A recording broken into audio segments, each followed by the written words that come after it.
समीर इब्राहिम साहब, 22 मार्च को समाप्त तो होगी, लेकिन परसों तो खैर इलेक्शंस हैं और अगर नंबर्स देखे जाएं तो इस वक्त हुकूमत के पास 51 का फिगर मौजूद है। 51 ही चाहिए जीतने के लिए, और अगर जमात इस्लामी का एक वोट निकाल दें तो फिर 50 हो जाएंगे। हुकूमत के पास इस वक्त 48 है, 48 वर्सेस 50। लेकिन आपको लगता है कि इसमें भी वही गेम होगा जिस गेम की बात पाकिस्तान तहरीक इंसाफ या हुकूमत करती आ रही है कि पैसा चलता है, चीजें चलती हैं, वोट इधर उधर होते हैं? दोनों में से कोई भी जीते, वोट इधर उधर तो जरूर होगा। देखिए, पैसा तो हर तरफ से चलता है, वो इसमें थोड़ा सा क्योंकि मार्जिन 1-2 वोटों का है, अगर उसमें बलूचिस्तान के जो लोग हैं, जैसे एएनपी के लोग हैं या जो ये बीएनपी मैंगल के जो लोग हैं, इनमें से कोई भी अगर सेनेटर जो है ओपनली ऐलान कर देते हैं कि हम सादिक संजरानी के साथ जाएंगे, तो फिर तो ये बात नहीं है कि पैसा चला है। लेकिन जो प्रैक्टिकल है, बेसिकली तो प्राइम मिनिस्टर इमरान खान की कोशिश यही थी कि अगर उस वक्त इलेक्शन ओपन हो जाता, सुप्रीम कोर्ट राय दे देती या इलेक्शन कमीशन टेक्नोलॉजी का इस्तेमाल कर लेता, तो अब ये जो इलेक्शन है सेनेट का चेयरमैन का इलेक्शन, इसके लिए तो फौरी तौर पर तमाम जमातें तरमीम भी कर सकती थी और इस तरह की सूरत हाल बन सकती थी। लेकिन क्योंकि कोई भी नहीं प्रैक्टिकली रोकना चाहता, जब जिसकी बारी आती है, जब जिसकी अपनी मर्जी आती है, तो उस वक्त वो ये काम कर लेता है।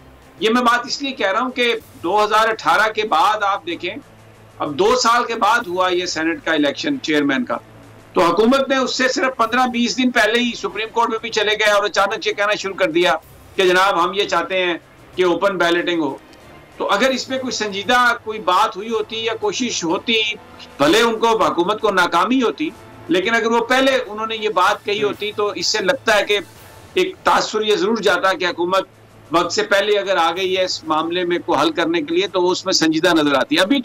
अभी आप ओपनिंग में आपने बताया शिबली फराज साहब की बात कि वो कहते हैं कि हम भी वही करेंगे जो उन्होंने किया। तो ये जो सारा एक सिलसिला चला है, इसमें वो कहते हैं ना कोई बंदा रहा ना कोई बंदा नवाज, तो कुछ पता ही नहीं है कि कौन क्या।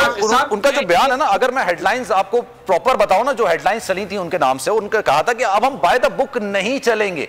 हमें अगर फुटबॉल का मैच है तो सामने वाला अगर वो हाथ से भी बॉल रोक सकता है, हमें पैर से बॉल रोकने की इजाजत नहीं दी जा रही। ऐसा नहीं चलेगा, हम ये मार्का हर हाल में जीतेंगे।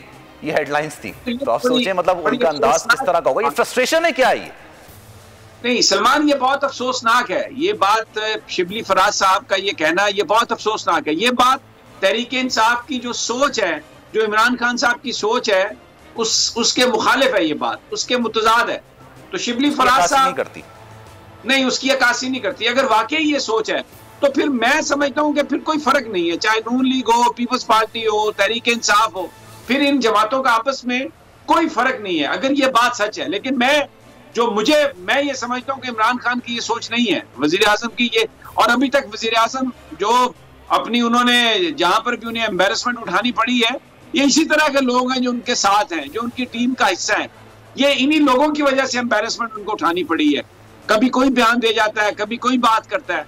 ये तहरीक इंसाफ की जो असल सोच है, उससे ये बात मुतसादम है।